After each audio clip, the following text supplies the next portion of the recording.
بسم اللہ الرحمن الرحیم۔ السلام علیکم ورحمۃ اللہ وبرکاتہ۔ الحمد للہ وکفی وسلام علی عبادہ الذین اصطفی، اما بعد۔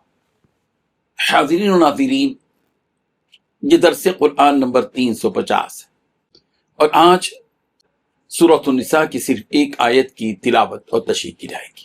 آیت نمبر 6۔ اعوذ باللہ من الشیطان الرجیم، بسم اللہ الرحمن الرحیم۔ وابتلوا اليتامى حتى إذا بلغوا النكاح فإن آنستم منهم رشدا فادفعوا إليهم أموالهم ولا تأكلوها إسرافا وبدارا أن يكبروا،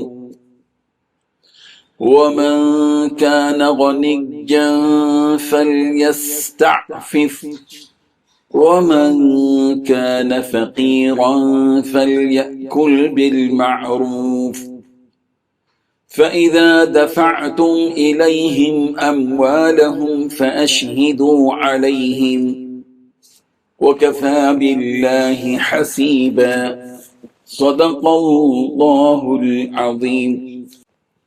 لفظی ترجمہ یوں ہے، وابتلوا الیتامى، اور تم جانچ پرکھ کرو یتیموں کی، حتیٰ یہاں تک کہ اذا جب بلغوا وہ پہنچ جائیں النکاح نکاح کی عمر کو، فإن آنستم پھر اگر تم پاؤ منہم ان میں رشدن سمجھداری، فادفعوا الیہم تو سونپ دو ان کی طرف اموالہم ان کے مال، ولا تأکلوها اور تم نہ کھاؤ ان کو، اسرافاً حد سے بڑھ کر، وہ بیداراً اور جلدی کرتے ہوئے، ان یکبروا اس سے کہ وہ یتیم بڑے ہو جائیں گے، ومن کان غنیا اور جو کوئی ہو مالدار، فلیستعفف تو چاہیے کہ وہ بچے، ومن کان فقیراً اور جو کوئی ہو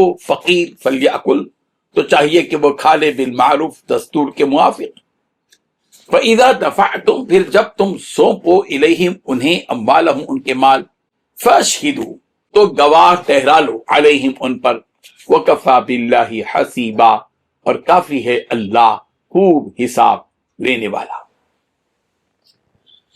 ترجمہ یوں ہے، اور یتیموں کو بالغ ہونے تک کام کاج میں مصروف رکھو اور جانچتے رہو، پھر بالغ ہونے پر اگر ان میں عقل کی پختگی دیکھو تو ان کا مال ان کے حوالے کر دو، اور اس خوف سے کہ وہ بڑے ہو جائیں گے، یعنی بڑے ہو کر تم سے اپنا مال واپس لے لیں گے، اس کو فضول خرچی اور جلدی میں نہ اڑاؤ۔ اور جو شخص آسودہ حال ہو اس کو ایسے مال سے قطعی طور پر پرہیز رکھنا چاہیے، اور جو ضرورت مند ہو وہ مناسب طور پر یعنی بقدر خدمت کچھ لے لے، اور جب ان کا مال ان کے حوالے کرنے لگو تو گواہ کر لیا کرو، اور حقیقت میں تو اللہ ہی گواہ اور حساب لینے والا کافی ہے۔ اس آیت میں 6 باتیں بتلائی گئی ہیں۔ پہلی بات، یتیموں کو جانچتے رہو یہاں تک کہ جب یہ یتیم نکاح کے لائق عمر کو پہنچ جائیں تو اگر تم یہ محسوس کرو کہ ان میں سمجھداری آ چکی ہے تو ان کے مال ان کے حوالے کر دو۔ دوسری بات، یتیموں کے مال میں فضول خرچی مت کرو، یہ سوچ کر بھی ان کا مال جلدی جلدی مت کھا جاؤ کہ کہیں بڑے نہ ہو جائیں۔ تیسری بات، یتیم کا سرپرست اگر مالدار ہو تو یتیم کا مال کھانے سے اپنے آپ کو بالکل پاک رکھے۔ چوتھی بات، اگر یتیم سرپرست خود محتاج ہو تو معروف طریقے سے ضرورت کے بقدر کھا لے۔ پانچویں بات، جب یتیم کا مال ان کے حوالے کرو تو گواہ بھی بنا لو۔ چھٹی بات، اللہ تعالیٰ حساب لینے کے لیے کافی ہے۔ بزرگان محترم، یتیموں کو ان کا مال حوالے کرنے سے پہلے ان کے سرپرستوں کو اس آیت میں ہدایت یہ دی گئی کہ ان یتیموں کے بالغ ہونے سے پہلے ہی خریدنے بیچنے کا معمولی چھوٹے معاملات ان کے سپرد کرتے ہوئے ان کی صلاحیت کا امتحان لیتے رہو، پرکھتے رہو کہ واقعی مال کے استعمال کرنے کو جانتے یا نہیں، وہ نکاح کے قابل ہیں یا نہیں۔ جب ہوشیاری محسوس ہو جائے کہ واقعی اب یہ یتیم بچہ بڑا ہو چکا ہے، تجربے کار ہو چکا ہے، یہ اس مال کو جو ہے یوں ہی نہیں اڑائے گا، محتاط طور پر استعمال کرے گا، تو اب ان کے مال ان کے سپرد کر دو اور اپنی ذمہ داری سے سبکدوش ہو جاؤ۔ سرپرستوں کو یتیموں کے مال سے متعلق ہدایت یہ بھی دی گئی کہ ان یتیموں کے مال کو اس خوف سے جلدی جلدی فضول خرچی کرتے ہوئے مت اڑاؤ کہ یہ بالغ ہو جائیں گے تو ان کے حوالے یہ مال کر دینا پڑے گا۔ اس کا مطلب یہ کہ یتیموں کا مال ضرورت کے بقدر خرچ کیا جائے، اس ڈر سے کہ یتیم بڑے ہو جائیں گے تو ہمارا اختیار ختم ہو جائے گا، چلو ابھی جلدی جلدی ان کا مال خرچ کر لیتے ہیں، یہ حرکت بالکل درست نہیں ہے۔ یتیموں کے مال کے خرچ کرنے میں ان کے حق میں خیر خواہی کا جذبہ ہونا چاہیے۔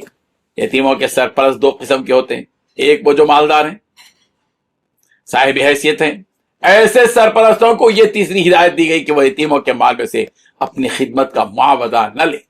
جب اللہ تعالیٰ نے انہیں مال و دولت سے نوازا ہے تو پھر یتیم کے مال میں سے اپنی خدمت کا معاوضہ لینے کی ضرورت ہی کیا؟ اس میں مالدار سرپرست کے لیے یتیم کا مال خرچ کرنے کی گنجائش ختم کر دی گئی۔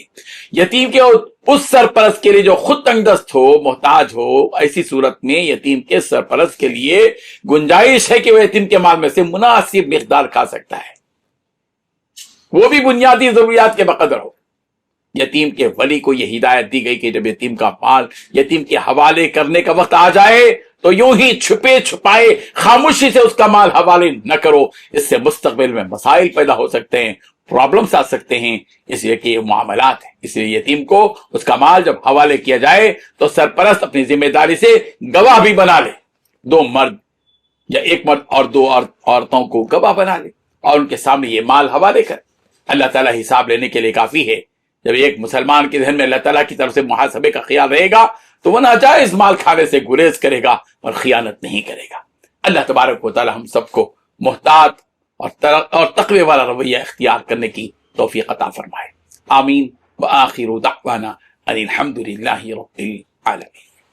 ڈیلی درس قرآن کو سبسکرائب کیجئے، اپنے تاثرات اور مشورے ارسال کیجئے اور متعلقین کے گروپ بنا کر انہیں روزانہ درس قرآن بھیجیں اور اجر ثواب پائیں۔